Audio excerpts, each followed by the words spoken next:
வணக்கம். இந்த பதிவில் சகுனங்களில் பல வகைகள் உண்டு. அதில் இந்த தும்பல் சகுனத்தின் பலன்கள் என்னென்ன என்பதை தெரிந்து கொள்வோம்.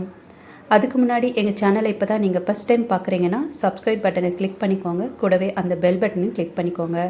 அப்போ தான் நான் போகிற ஃப்யூச்சர் வீடியோஸ் உங்களுக்கு நோட்டிஃபிகேஷனாக வரும். ஒரு பெண் எதையாவது யோசிச்சுட்டு இருக்கும்போது அவங்க முன்னாடி ஒரு ஆண் தும்பினால் அது நல்ல சகுனமாகும். ஒரு ஆண் எதையாவது யோசிச்சுட்டு கொண்டிருக்கும் போது ஒரு பெண் தும்பினால் அது நல்ல சகுனமாகும். அதுவே ஒரு ஆண் எதையாவது நினைத்து கொண்டிருக்கும் போது மற்றொரு ஆண் தும்பினால் அது கெட்ட சகுனமாகும். அதே போல் ஒரு பெண் எதையாவது நினைத்து கொண்டிருக்கும் போது மற்றொரு பெண் தும்பினால் அது கெட்ட சகுனமாகும். பொதுவாக ஒரு முறை தும்பினால் கெட்டது என்றும் இருமுறை துப்பினால் நல்லது என்றும் கூறுவார்கள். அந்த காலம் முதல் இந்த காலம் வரை விசேஷம் போன்ற வீடுகளில் நாதஸ்வரம் மற்றும் ஒலிபெருக்கி மூலம் பாடல் போடுவதற்கு காரணம் இந்த தும்பலும் தான். ஏன் இப்படி என்று யோசிக்கிறீர்களா?